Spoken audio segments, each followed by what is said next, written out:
संजय सिंह चौहान। नमस्कार बोले, मैं संजय सिंह चौहान। आज जैसा कि मुझे बताया गया है कि मुझे एक सेशन लेना है। अब चूंकि ये बहुत बड़ी बात, एक चीज जरा सोचने की होती है कि जितने भी लोग मेरे सामने बैठे हैं सभी एक तरह से ज्ञान का इतना बड़ा सागर है और उसमें एक छोटी सी अगर हम सामने अगर कुछ पेश करना भी चाहें और अगर बताना चाहें, अगर इस बारे में अगर विचार करें जो मैंने किया था, तो एक सूरज को दिया दिखाने वाली बात, अगर हम कुछ ऐसा कुछ बोलना है तो गलत नहीं होगा। तो बस इस हिसाब से मैंने प्लान किया कि हम उस बारे में डिस्कशन करेंगे जो एक्टिविटीज में मैं थोड़ा क्लासरूम में मैं थोड़ा सा बच्चों को बताना चाहता हूँ, बताने की कोशिश करता हूँ, जिससे कि बच्चों के अंदर कुछ नया, कुछ अलग हटके मैं क्लास में दे सकूं। बस वही चीजों को मैं थोड़ा सा बात बताना चाहूंगा। बात इसी हिसाब से करते रहते हैं, ठीक है। एक तो सर की मैं थोड़ा सा हेल्प लेना चाहूंगा बीच बीच में, अगर कोई मुझे थोड़ा सा, ठीक है। तो कुछ एक अच्छा भी स्टेप बाय स्टेप लर्निंग की अगर हम बात करें, क्योंकि हमारा स्टेप्स तो नॉर्मली स्कूल में क्या होता है कि हमको जाना है, सिलेबस कंप्लीट कराना है, ये वो, और सबसे बड़ी क्योंकि तलवार लटक रही होती है सर के ऊपर कि ये करना है वो करना है। तो उस बीच अगर बच्चों को हम कुछ वाकई में देना चाहते हैं तो हम कोशिश करते हैं कि जो सर से सीखा है, यहाँ इतने टाइम जुड़ के बहुत कुछ जो सीखा है वो थोड़ा सा आगे बढ़ाने की कोशिश करें। तो कुछ एक स्टेप्स हैं जो बच्चों के सामने मैं फॉलो करने की कोशिश करता हूं। तो जैसे कि सबसे पहला स्टेप है कि क्लास में घुसते ही क्या होना चाहिए, एक अटेंशन वाली चीज, कुछ ऐसा जिससे बच्चों का माइंड आपकी तरफ थोड़ा सा डाइवर्ट हो, ठीक है। बच्चों का माइंड आपकी तरफ डाइवर्ट हो, वो देखने की कोशिश करें कि आप सबसे पहले करना क्या चाह रहे हो। क्योंकि हम नॉर्मली क्लास में पहुंचे हैं और ये क्लास में जाते ही बोल रहे हैं कि देखिए सर बेटा ये टॉपिक है, नोट कर लो, कॉपी उठाओ, ये करो, चालू हो जाओ। तो अगर उससे पहले मैं बच्चों को ध्यान आकर्षित करने के लिए इस टॉपिक के बारे में, तो हम बस जैसे कि मैं बता रहा हूं कि मैं वो चीजें आपको बताना चाह रहा हूं कि जो थोड़ा सा मैं क्लास में करने की कोशिश करता हूं। तो आप लोग अगर बाद में आप लोगों के भी सजेशंस चाहूंगा कि मैं इसे और किस तरह से इंप्रूव कर सकता हूं, क्योंकि हम लोग यहाँ सिर्फ सीखने आए हैं, ठीक है, एक दूसरे से सीखने आए हैं और अपने आप को इंप्रूव करने आए हैं। तो भैया सबसे पहला चीज मैं जो क्लास में करता हूं दैट इज अटेंशन के लिए, जैसे कि एक्टिविटीज, हम लोग कई सारी एक्टिविटीज देख रहे हैं इतने टाइम से, तो कुछ एक एक्टिविटी, अगर कोई टॉपिक शुरू करना है तो उससे पहले क्या ऐसा किया जाए कि बच्चों के दिमाग में उस टॉपिक के प्रति थोड़ा सा कुछ आए कि नहीं ये क्या होने वाला है आज, उस टॉपिक के लिए क्या होने वाला है आज, तो वो थोड़ा सा करने की कोशिश करते हैं। तो सर प्लीज अगर 1 मिनट के लिए, तो जैसे नॉर्मली मुझे अगर कोई एक टॉपिक पढ़ाना है तो क्लास में ऐसे गया, सर प्लीज, मैं एक बच्चे को ऐसे बुलाया, सॉरी सर, बच्चे को ऐसे बुलाया और उससे ऐसे कहा कि सर प्लीज दीवार से खड़े हो जाइए, दीवार से चढ़ा दीजिए, बस 5 सेकंड के लिए ये वाला पैर उठा दीजिए सर, थोड़ा बाहर आ जाइए, सबको इधर बुला लीजिए तो सभी को दिखाई दे रहा है। हाँ जी, ठीक है, दीवार से ही सटा दो ना संजय, दीवार से आप। हाँ जी, 5 सेकंड के लिए ये वाला पैर उठा के दिखाइए सर।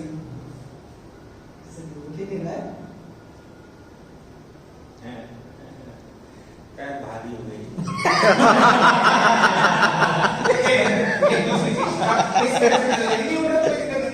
अब पैर पीछे से डालेंगे, अब टोस को छू के दिखा दीजिए अगर ऊपर।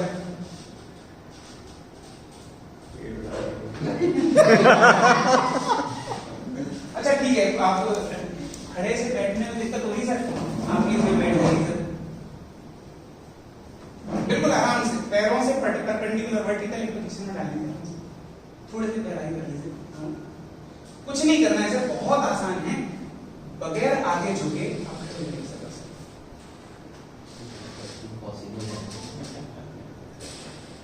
अंदर चल रहा है सर, बाहर आ रही है। चलिए सर, कोई दिक्कत नहीं, तो बैठ जाइए।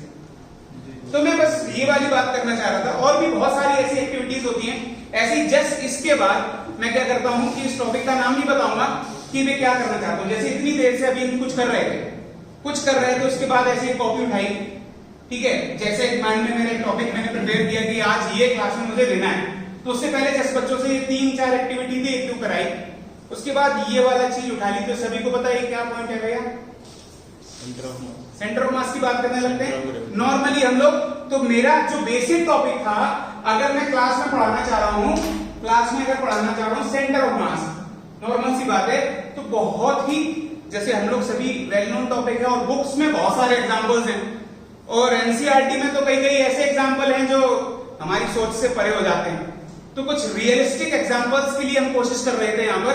तो यहाँ बहुत सिंपल सी चीज है कि करना क्या चाह रहे थे हम यहाँ पर, थोड़ा सा एक्सप्लेनेशन में अगर इसको मैं बताना चाहूं कि अगर हम अपनी बात करें, सर ने अभी कुछ कोशिश की जो नहीं हो पाया, ठीक है, क्या नहीं हो पाया कि अगर हम अपनी बॉडी की बात करें तो सेंटर ऑफ मास कहां लाई करता है, आपके नाभि और बैकबोन के बीच में, डिपेंडिंग अपॉन हाउ मच मोटी टोन यू हैव,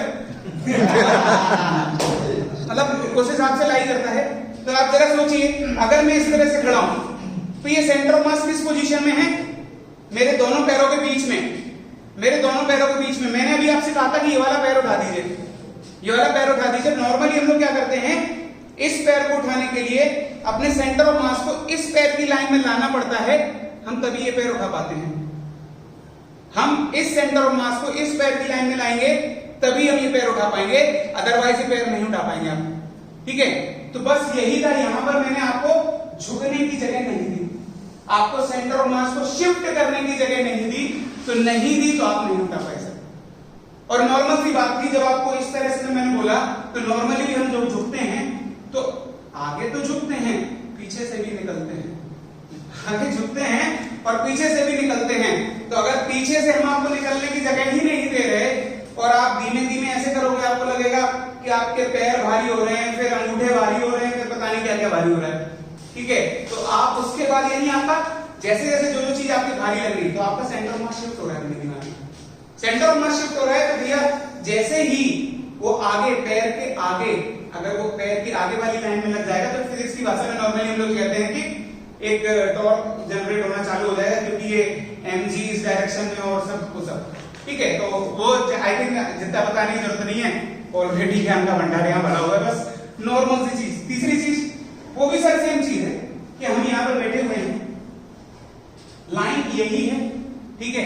अगर इस पे शिफ्ट करना है तो या तो पैरों को पीछे कीजिए या फिर बॉडी को आगे कीजिए, आप तभी एक नॉर्मली इस तरह से उठ पाते हैं, ठीक है। वो हमने आपको बोला कि आप प्लीज आगे मत होइएगा, ठीक है। मैंने पैर भी आगे करवा दिए थे सबके, ठीक है। तो नॉर्मली इस चीज के बात कर लेते हैं। तो बच्चों को एक चीज थोड़ी सी लगती है कि नहीं, हाँ चलो इस कम से कम किताब के एग्जाम्पल से तो मुक्ति मिल गई, कुछ अलग सा देखने को उनको मिल गया, ठीक है। तो ये कुछ चीजें हैं और ऐसे बहुत सारे एग्जाम्पल्स बन जाते हैं। जैसे कि मान लीजिए स्पोक है, ये तो नॉर्मली हम लोग करते ही रहते हैं कि सेंटर ऑफ मास निकालने के लिए हम लोग स्लाइड करते हैं, ठीक है। तो हम लोग नॉर्मली बच्चों से कह देते हैं ऐसे पकड़ो बेटा, ठीक है, ये उंगली यहीं रहनी चाहिए, इसको स्लाइड करके यहाँ ले दो, जो पॉसिबल नहीं हो पाता कई बार, क्योंकि सेंटर ऑफ मास बीच में कहीं लाई करता है, तो ये चीज टॉपलिंग होने के चांसेस हो जाते हैं। अच्छा, तो ये पहली एक चीज थी, नॉर्मल सी चीज जो मैंने हम लोग से बोली। अब आगे के अगर टॉपिक की तरफ जाएं तो एक और जैसे एग्जांपल कि तो ये तो सिर्फ एक ही टॉपिक के लिए था, अब कुछ और जैसे मुझे क्लास में पढ़ाना है तो मैं क्या करने की कोशिश करता हूं, जैसे सपोज एक कोई टॉपिक है, प्रेशर डिफरेंस, फोर्सेस, इन सब के बारे में अगर मुझे कोई बात करनी हो तो एक नॉर्मल सी यही चीज है, एक मैंने स्ट्रॉ लिया। कल हम लोग डिस्कशन कर रहे थे लाइब्रेरी पीरियड में, कुछ रॉकेट प्रपोल्शन का सर ने ऐसा कुछ पूछा था, तो ऐसी कुछ बात चल रही थी, कुछ गैस निकलती है, क्या होता है, कुछ आगे बढ़ता है कुछ, तो सोचा कि शायद कुछ, हालांकि ये ऊपर नहीं जाने वाला क्योंकि हमने बांध के रखा हुआ है, ठीक है। तो बस यहां पर, तो बस यहां पर एक गुब्बारा हुआ है, यहां पर ये देखिए स्ट्रॉ को मैंने यहां से मोड़ रखा है थोड़ा सा, तो अगर मैं छोड़ूंगा तो क्या होगा, नॉर्मली घूमेगा, तो बस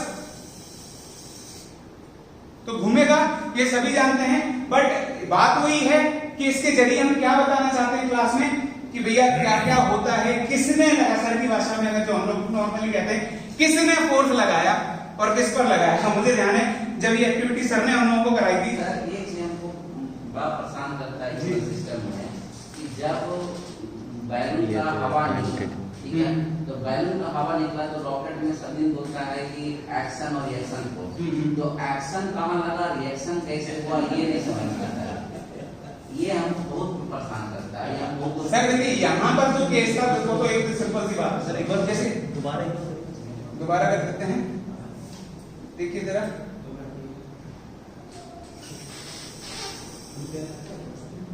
देखिए ठीक है, पोजीशन देखिए सभी। यहाँ एक पिन लगाई हुई है, यहाँ एक बलून है, एक स्ट्रॉ है, इस तरह से छोड़, ठीक है, कोई दिक्कत? इसको मैं जब छोड़ दूंगा, ठीक। इसमें एक चीज और है कि इसकी रोटेशनल वेलोसिटी बाद में बढ़ रही है, जितना उधर कम उधर। ये अब धीमे धीमे कई सारे डिस्कशन का टॉपिक है, बहुत बहुत डिस्कशन हो सकते हैं इसके ऊपर। शायद क्योंकि मोमेंट ऑफ इनर्शिया एक साइड से कम हो मे बी, उसके बारे में डिस्कशन किया जा सकता है, मैं तो कह रहा हूँ, ठीक है। तो हम नॉर्मली अगर एक चीज की बात करें कि यहाँ पर हो क्या रहा है, अगर आप नॉर्मली एक चीज बात करें घूम क्यों रहा है, सबसे पहले तो ये कि अगर हम बच्चे को कुछ परपेंडिकुलर डिस्टेंस और ये सब वो सब कुछ एक चीजें अगर ऐसा बताना चाहे तो हालांकि बहुत सारा डिस्कशन हो सकता है इसकी, ठीक है। उस सर ने कल ही हमको बताया था कि अगर अलग अलग तरह से सोचो तो एक चीज के ऊपर घंटों तक लेक्चर दिया जा सकता है, तो इस पर भी बहुत सारा डिस्कशन हो सकता है, तो कोई दिक्कत नहीं है। तो नॉर्मली जो हम एक बात जानते हैं कि अगर एक बलून बंधा हुआ होता है तो क्या होता है, उसके सभी तरफ, पास्कल लॉ क्या कहता है, सभी तरफ प्रेशर सेम होगा, तो सभी फोर्सेस जो इस तरफ लग रहे हैं उसको कैंसिल आउट इस तरफ वाला करेगा, जो इस तरफ लग रहे हैं इस तरफ लग रहे हैं, तो सभी कैंसिल आउट हो रहे हैं। बट अगर हम जो यहाँ पर अगर ये सीधा होता बलून तो क्या होता है, अगर स्ट्रोक सीधा होता तो क्या होता सर, ये घूमता नहीं, फिर क्या होता, ऊपर जाता। ऊपर क्यों जाता सर, कौन सा फोर्स से ऊपर जाने के लिए मजबूर करता? तो ठीक है, वहाँ पे एयर निकल रहा है तो फोर्स लगा ना ना, एयर निकल रहा है, हाँ निकल रहा है, एयर को आप निकलने तो वो एयर फोर्स लगा रही है बलून पर। यही तो पूछ रहे हैं कि कौन सा एक्शन फोर्स हुआ, कौन सा रिएक्शन फोर्स हुआ, ये हवा जहाँ से निकल रही है हाँ। वो फोर्स लगा रही है, उनका कोई प्रश्न नहीं। आप पूछ रहे कौन सा एक्शन है, कौन सा रिएक्शन, कौन सा फोर्स एक्शन है, कौन सा Yes, sir. रिएक्शन। फोर्सेस के ऑप्शन जो होंगे तब तो बताएंगे इसमें से ये वाला एक्शन है, वो वाला कौन से फोर्स का फोर्सेस में एक्शन और रिएक्शन नाम ये देखिए हां बोलिए सीधा बोलो। पिन लगा, पिन निकाल दीजिए। देखिए हाँ जी, एक फोर्स होगा कि मान लीजिए कि ये नीचे को एयर आ रहा है, निकला, तो अगर एयर, अब एयर के साथ प्रेशर ही उठता है, तो होता नहीं है। तो अगर आप ये कहना चाहें कि एक्शन यहाँ हो रहा है तो कुछ रिएक्शन हो रहा है, जैसे कि एयर वहां से निकला, फोर्स बताइए किसने लगाया, कौन सा वाला फोर्स की बात कर रहे हैं? कोई तो फोर्स लगाया है, जिन फोर्सेस पर आपकी नजर जा रही है, जिनमें से आप एक्शन रिएक्शन ढूंढ रहे हैं, हमें पहले फोर्सेस की लिस्ट बता देते हैं, फिर देखते हैं कौन एक्शन है, कौन कौन से फोर्सेस नजर आ रहे हैं। एक तो मतलब एयर निकला, हाँ। तो उसके साथ प्रेशर भी रहता है, प्रेशर लोग प्रेशर इनटू एरिया जो कहलाएगा वो फोर्स कहलाएगा। किसने लगाया, किस पर लगाया? लगाया एयर ने, एयर किस पर? वो जो नोजल वहां से जो निकल रहा है उस पे लगाया, नहीं, उसके रबर पे। हाँ रबर पे। रबर पे, अच्छा, तो ओके, जो हवा निकल रही है उसने रबर पर लगाया, हाँ ठीक है, जो वहां पे एरिया जो नोजल ऐसा वाला एरिया उसके ऊपर है ना, तो ऐसा वाला अगर एरिया है नोजल का, उसको जो फोर्स होगा तो ऐसे ऐसे ऐसे ऐसे करके लगेगा, ठीक है, वो हो गया। चलिए उसने लगाया, जो हवा निकल रही है उसने उसकी गर्दन के ऊपर ऐसे ऐसे करके फोर्स लगाया, और इसमें उसको कोई एक्शन रिएक्शन का भी दिख नहीं रहा है, और उसको ऊपर ले जाने में वो उतरताई भी नहीं है, वो जो ऐसा ऐसा हॉरिजॉन्टल डायरेक्शंस में लगा रखा है। प्रेशर जो इसके बैलून के अंदर में तो हर जगह फोर्स लग रहा है, एयर बिल्कुल लगा है बैलून यार, साथ जो बैलून के अंदर में हम उसकी बात कर रहे हैं, हाँ, बैलून के जो निकल रहा है हाँ, किस नहीं समझ में आ रहा है कहाँ जा रहा है। फोर्स ढूंढिए, आप पहले फोर्स ढूंढिए, फोर्स ढूंढिए आपको वो पता चल जाएगा। कहाँ लगाया और किसने लगाया, जो पर जरूर पूछे किस दिशा में लगाया। इस दिशा में। हर फोर्स के लिए आप ये 3 चीज जरूर पूछिए, किसने लगाया, किस पर लगाया, किधर लगाया। इनके उत्तर अगर न मिले तो आप फोर्स की बात ही नहीं करते, आप कुछ और बात करते हैं, बल बात करते। क्वेश्चन पहले ढूंढ लें, तब फिर बात करें। हाँ ये एक्शन है तो ये रिएक्शन है, तो इसका ये असर हुआ, मतलब पहले फोर्स ढूंढ लीजिए। दिख रहा है, दिख ही नहीं रहा है। तो हम कल वो प्रश्न था कि कौन सा वाला एक्शन कौन रिएक्शन है, उसके पहले का एक और प्रश्न आ गया कि फोर्स ही नहीं दिख रहे हैं, तो पहले फोर्स दिखे तब आगे बात बने। अब आप बताओ सर, एक हिंट देना चाहूंगा, बाद बाकी डिस्कशंस बहुत आराम से होते रहेंगे, ठीक है। जो सभी चारों तरफ डायरेक्शन में जो फोर्स लग रहा था, आप जो कह रहे हो फोर्स पर यूनिट एरिया, जो हम नॉर्मली प्रेशर की बात कर रहे हैं, जरा इन्हें कोई बात बताइए, जो इस पॉइंट पर जो लग रहा था, इधर वाले को इसने कैंसिल किया था, इधर वाले को इसने कैंसिल किया था, जो इस वाले पर पॉइंट पर जो फोर्स लग रहा था उसे यहाँ कौन कैंसिल कर रहा था? वो जो नीचे बैलून था वो कर रहा था नीचे और जो उसके जगह एयर था जो माउथ एलापर के पास। मतलब यहाँ पर फोर्स लगा रहा था।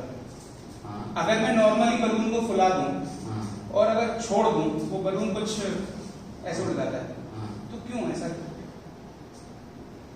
आप दूसरे डायरेक्शन में नहीं, ये प्रश्न इन्हीं की भाषा में चलेगी, इन्हीं की भाषा में चलेगी। कभी ये स्ट्रॉ से अंदर खुली, यहाँ पर ये कनेक्टेड है, पानी में खुला दो। संजय क्या पूछ रहे हैं? संजय क्या पूछ रहे हैं? अगर से प्लस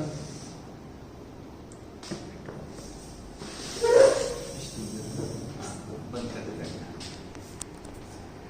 पकड़ के रखना है। अरे अब आप इस सिस्टम पर विचार कीजिएगा, कौन से सिस्टम पर? अरे कहीं से निकल रही है, गुड। इस पूरे चलो यहीं से पकड़ लेते हैं ना।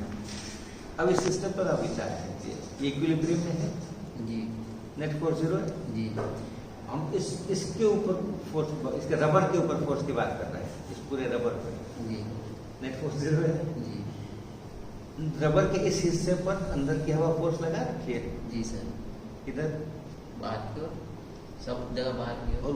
वो उसको कौन बैलेंस किया? रबर का मटेरियल। अरे रबर पर तो खुद ही फोर्स लग रहा है, रबर पर जो फोर्स लग रहे हैं उनको देखना है ना, रबर क्या कर रहा है उसको नहीं देखना है, रबर पर क्या हो रहा है उसको देखना है।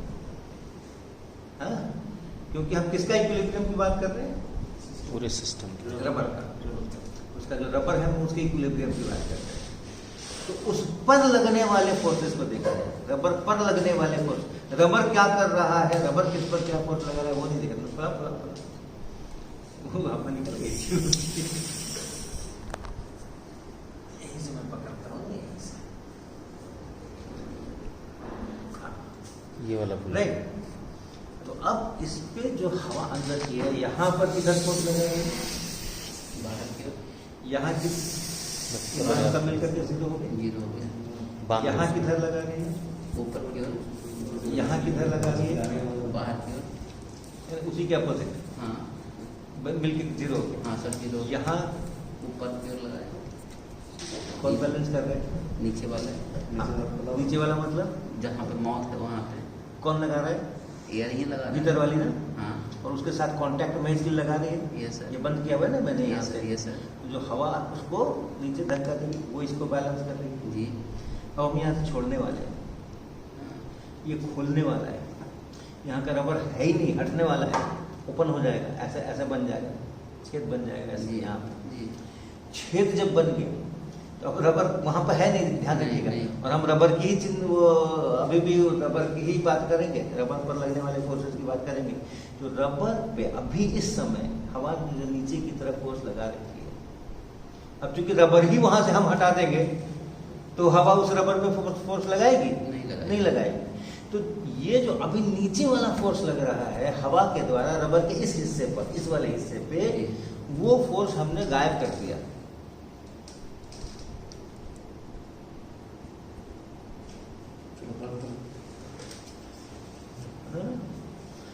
ये हवा इस रबर के इस वाले जो मेरी उंगली के बीच में है, इस वाले पर जो ऐसे रबर बना हुआ है, उस रबर पर नीचे की तरफ हवा पुश कर रही है, और जो ऐसे बना हुआ है पकड़ के हमने चुटकी में रखा हुआ है, हम चुटकी खोलने वाले हैं और यहाँ पे छेद पूरा बड़ा सा छेद हो जाएगा।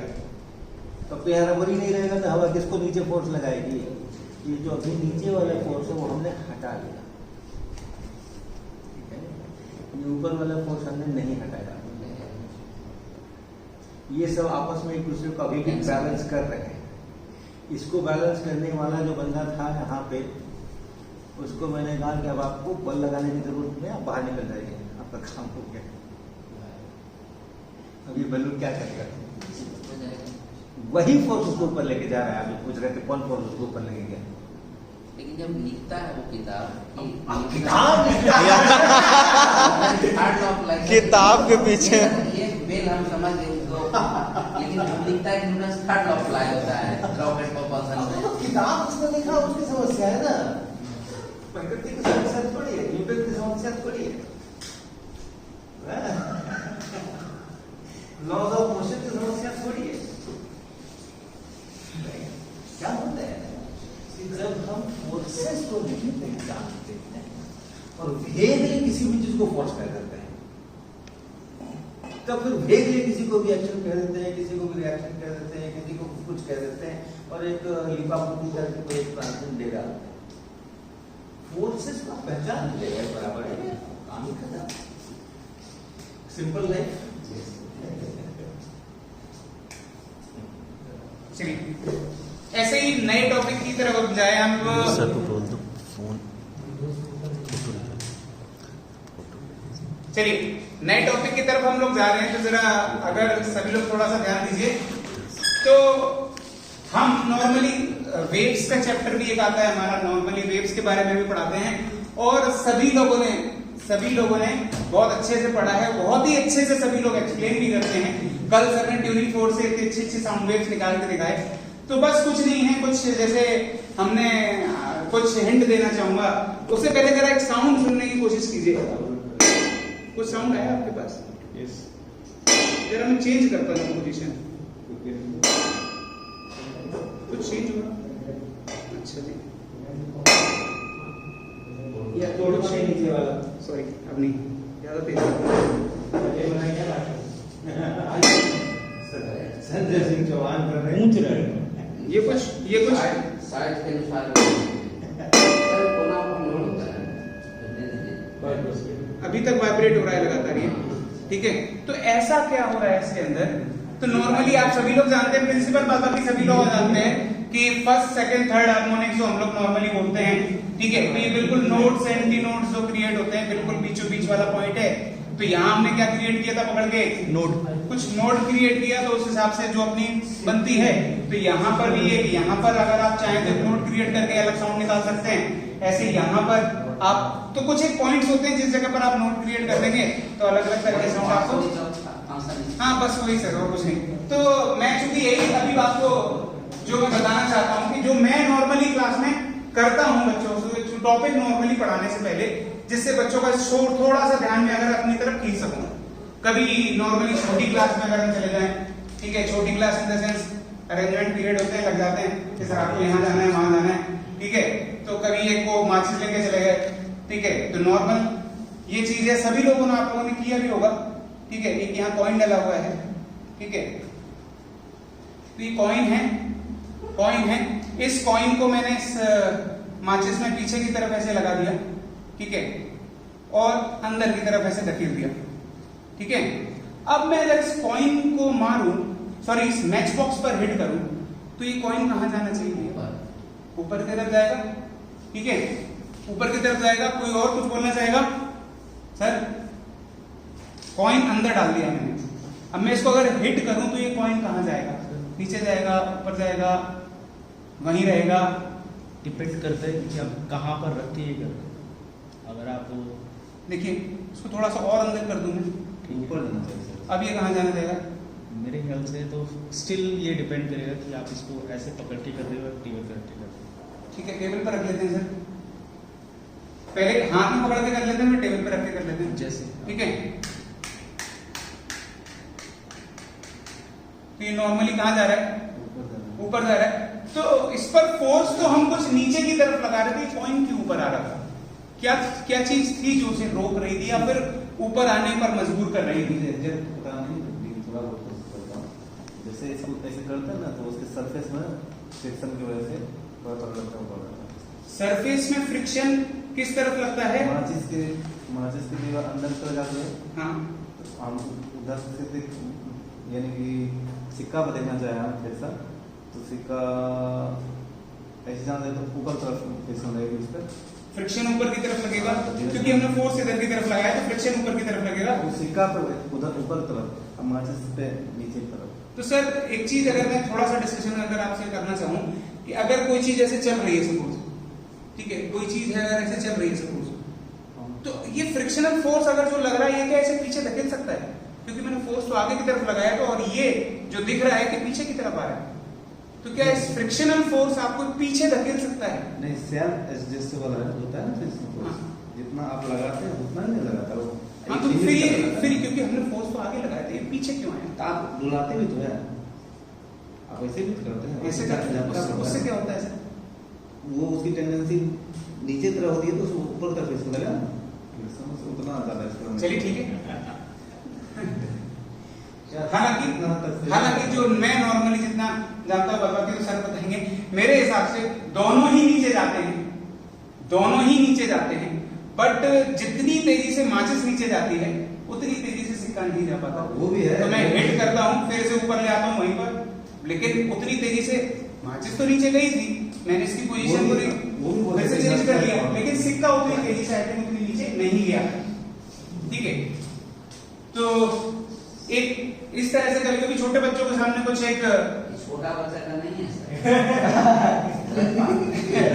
गलत बात बच्चा का नहीं है, अरेंजमेंट कर देते हैं, अरेंजमेंट कर लेना है आपका। चलिए एक दूसरी चीज भी करना चाह रहे थे, एक वो सर इसका क्या है?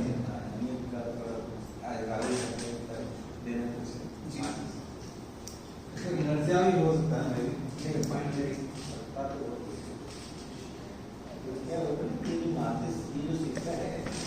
जब बाहर निकलता है तो स्लिप किधर होता है? यहाँ पे जो घर्षण है तो इस सरफेस ने इस पर लगाया है ना फोर्स। आप कौन सा फ्रिक्शन की बात कर, कौन से बल की बात कर रहे हैं? फ्रिक्शन किसने लगाया? दोनों कच्चा का दोनों पर लगेगा ना, अपोजिट में। आप किसकी वाली बात कर रहे हैं? दो फोर्स हो गए ना, अपोजिट में दोनों पर लगेगा। आप जो किसकी बात कर रहे हैं? सिक्का पर लगा जो सिक्का पर लग रहा है किसने लगाया? और ये माचिस ने। हाँ, उसी पर टिके रहिएगा। ओके। माचिस ने इसके ऊपर फ्रिक्शन का फोर्स लगाया, ये कैसे चल रहा है? ऐसे। माचिस पर किधर फिसल रहा है? ऐसे। तो माचिस पर अगर कॉइन ऐसे फिसल रहा है तो माचिस कॉइन पर फ्रिक्शन का फोर्स नीचे लगाएगी। प्रयास क्या, मुझे पता नहीं, प्रयास तो करना ही चाहिए। प्रयास करेंगे तभी तो डिस्कशन आगे बढ़ेगा। प्रयास नहीं करोगे तो डिस्कशन कैसे आगे बढ़ेगा? इसका एग्जैक्ट आंसर ये बात सही है। क्योंकि सिक्के को मैं देख रहा हूँ कि ये ऐसे निकल के आ रहा है, यानी इसके ऊपर पहले ऐसे था, अब ऐसे हो गया, तो सिक्का माचिस पर ऊपर फिसल रहा है, और इसलिए माचिस सिक्के पर नीचे की तरफ फ्रिक्शन का फोर्स इस पर नीचे, इस पर ऊपर है। क्योंकि जब इस पर फोर्स देखेंगे इसके कारण, तो ये क्या देख रहा है? ये देख रहा है कि माचिस नीचे की तरफ स्लिप कर रही है, ऐसे। ये ऊपर माचिस पर ऊपर पॉइंट, माचिस के ऊपर, माचिस पर फोर्स फ्रिक्शन का ऊपर की तरफ है, पॉइंट पर जो फ्रिक्शन का फोर्स है। ये लाइफ बहुत सिंपल है, कोई बहुत लंबे चौड़े आर्ग्यू में नहीं, हम लोग एकदम सिंपल से सिद्धांत यूज कर रहे हैं।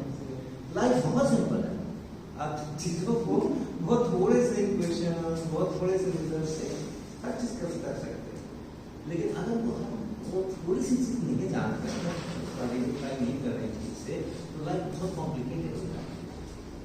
तो फिर हम भटकते रहते हैं, यहाँ पट्टी बन गई, गंधारी, और फिर हम पूछते रहते क्या हुआ क्या हुआ क्या हुआ ये मेरे दिमाग में आ गया है और कर लूंगा बाद में बात चल जी सर देखिए सर, इस बार क्या है कि एक स्पोक ली है, इसमें कुछ मैग्नेट्स लगाई हुई हैं, उससे एक दूसरी स्पोक को भी चिपका दिया है। नॉर्मली आप देख रहे हैं कि बिल्कुल अपनी स्टैटिक पोजीशन में है कहीं, तो इस तरफ से अब हम ये कह सकते हैं कि इसमें इक्विलिब्रियम पोजीशन में है। कुछ फोर्सेस इसके ऊपर जो लग रहे हैं वो बैलेंस कंडीशन में फिलहाल किस पर ये मैग्नेट पर, मैग्नेट पर क्योंकि अभी स्टैटिक पोजीशन में है, तो हम इस हिसाब से अगर कहना चाहें तो कह सकते हैं। अगर मैं इसको रोटेट कराना चाहूँ तो आप देखें रोटेट कर रहा है, ठीक है, और जरा देखिए कि क्या ये नीचे आ रहा है धीमे धीमे, ये हल्का हल्का धीमे धीमे नीचे आ रहा है, तो ये नीचे क्यों आ रहा है? अब इस पर कौन सा फोर्स लग रहा है? इस टाइम पर इस पर कौन सा फोर्स एक्ट हो रहा है जो उसको नीचे की तरफ धकेल रहा है? इसके बारे में थोड़ा सा डिस्कशन करना चाहेंगे। अपने फ्रेम से आंसर दे या रोटेटिंग फ्रेम से? वही चीज मैं, क्योंकि अभी यही वाला टॉपिक दोपहर में सर ने बोला था कि मिक्सी जो चल रही थी, हम जो बैठे हुए थे, तो इस बारे में थोड़ा सा डिस्कशन करना चाहूंगा प्लीज। जो अति सिस्टम में सारा रोटेशन फ्रेम है, टोटल का लीनियर मोशन कर रहा है, मैग्नेट लीनियर मोशन कर रहा है। लीनियरली है प्लस में गोल गोल, क्योंकि स्पोक घूम रही है उसके साथ मैग्नेट में, तो उसका ऐसा स्प्रिंग जैसा कुछ होगा। तो मैग्नेट अगर घूम रही है तो इसको नीचे कौन धकेल रहा है? मेरा सर नीचे आ रहा है आप ला रहे हैं मैं नहीं ला रहा, आप करके देख सकते हैं। ये अपने पटाई होती है सारी चीजों करने की। ये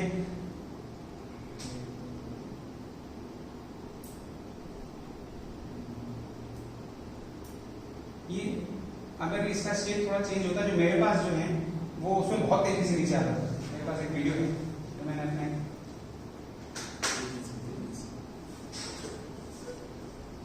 इसमें नहीं आ रहा है। ऊपर ले जा सकते हो सर, मेरा कोशिश तो वही है, कंट्रोलिंग मेरे हाथ में है।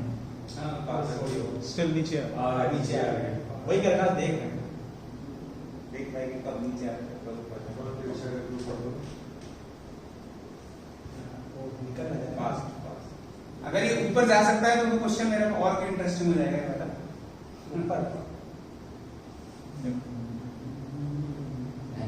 ऊपर का तो हम नहीं कह सकते हैं, लेकिन इसको रोक तो सकते हैं। इसको अगर ऊपर पकड़ के घुमाओ, नीचे आना ऊपर काफी तेज घूम रहा है, किसी की आंख में क्लॉक का एंटी क्लॉक, बहुत स्ट्रॉन्ग मैग्नेट। अच्छा। इसमें तो ले आए हैं। क्लॉक का एंटी क्लॉक का नहीं, उससे कुछ नहीं होगा।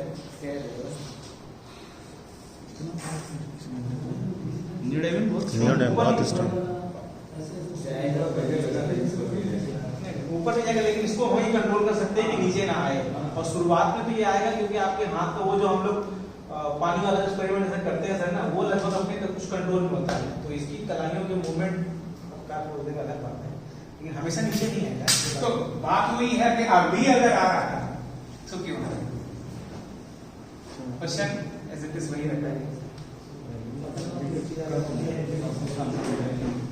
तो इसके लिए सबसे पहले इस जगह पर मैंने सोचा अगर डिस्कशन करें कि अभी इसको बैलेंस करके कौन रखे हुए, ये इसका एक mg फोर्स जो नीचे की तरफ रखा हुआ था, वो उसको ऊपर कौन इस समय बैलेंस किए हुए?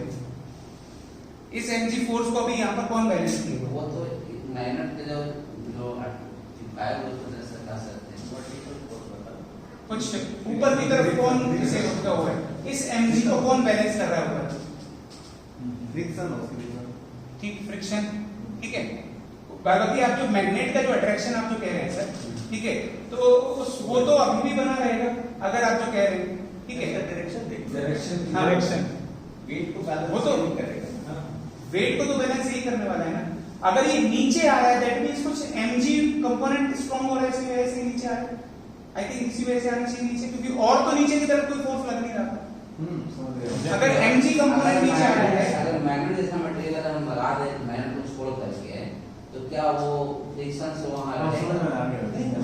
नहीं रहते, तो कहीं ना कहीं तो मैग्नेट जो चिपकाया होता है ना वहां पे है। सही है। मैग्नेट कहानी आ गई। ऐसा लगा। तो फ्रिक्शन mg के बराबर नहीं होगा। थोड़ा सा नॉर्मल घटेगा मैग्नेटिक के कारण से वो फ्रिक्शन पैदा हुआ है, लेकिन फ्रिक्शन ही के कारण से इनकी बैलेंस हुआ है। तो नॉर्मल को तो कुछ नहीं मिल जाते हैं। फिर स्टार्टिंग नहीं आ गई सर, घूम घूम के सुबह वाला। तो सर अगर तो mg को किसने बैलेंस किया?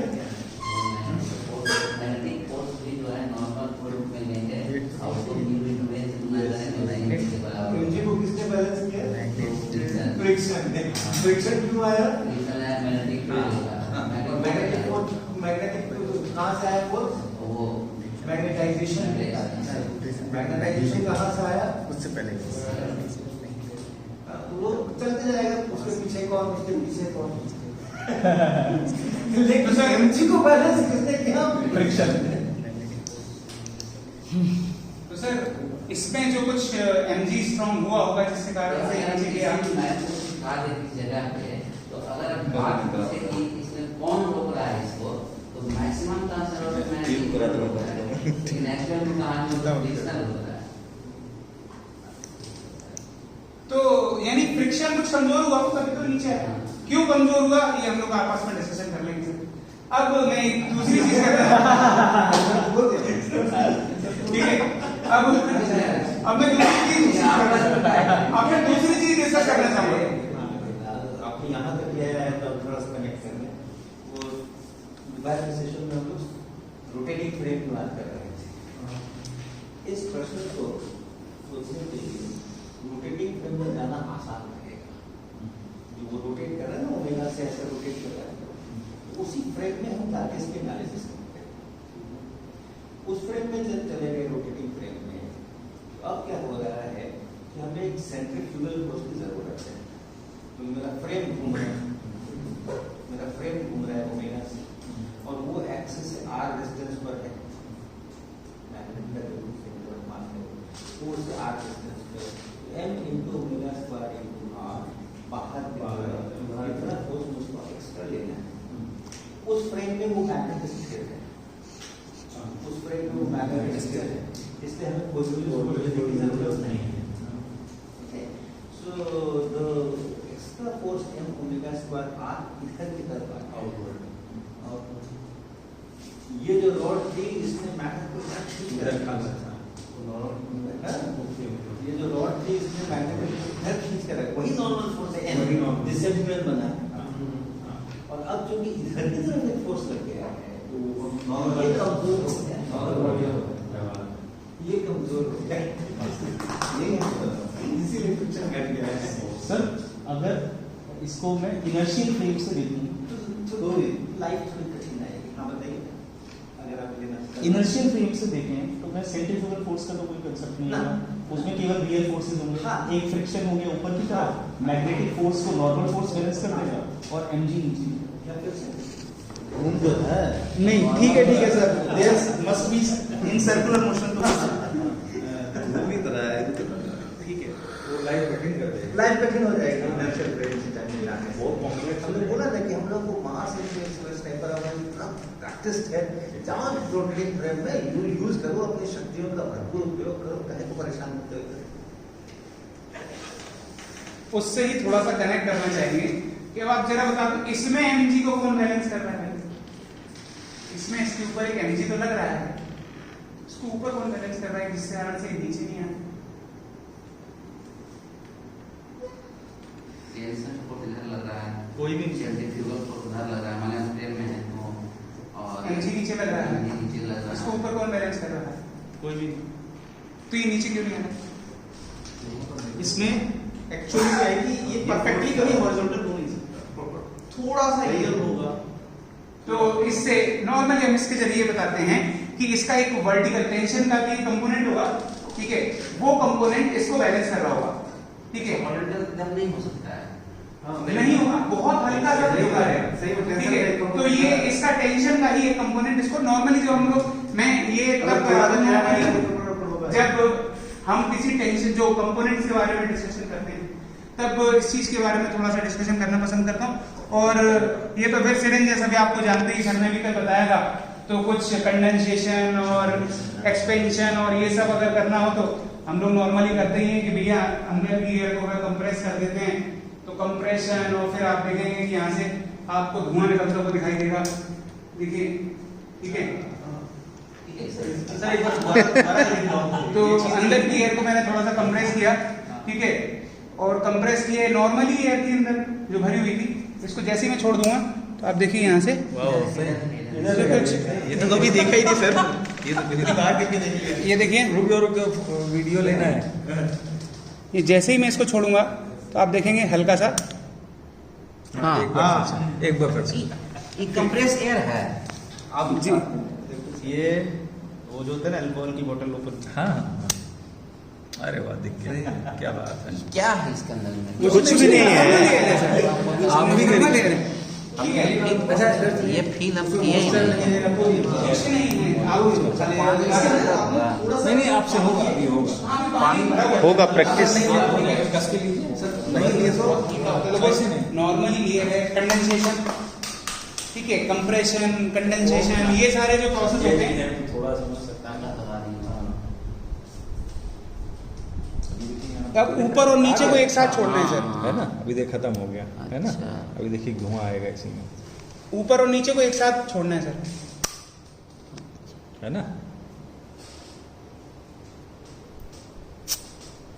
कंप्रेस हो जाता है, उसी वही दिखता है। एयर नहीं दिखती है, एयर नहीं दिखती है, कंप्रेस्ड एयर नहीं दिखती। तो वो वेपर है। वेपर है। तो वेपर कहाँ से आया? अरे पानी डाला था ना पानी उसमें। डाले। पानी डाला। एक बार गिलास पानी निकाल उतना तो रह ही जाएगा ना उसमें, उसके चाहे जो कुछ करवा लो। थोड़ा सा भिंगाना पड़ेगा पहले, हाँ बिल्कुल बिल्कुल। तब निकलेगा। ठीक है।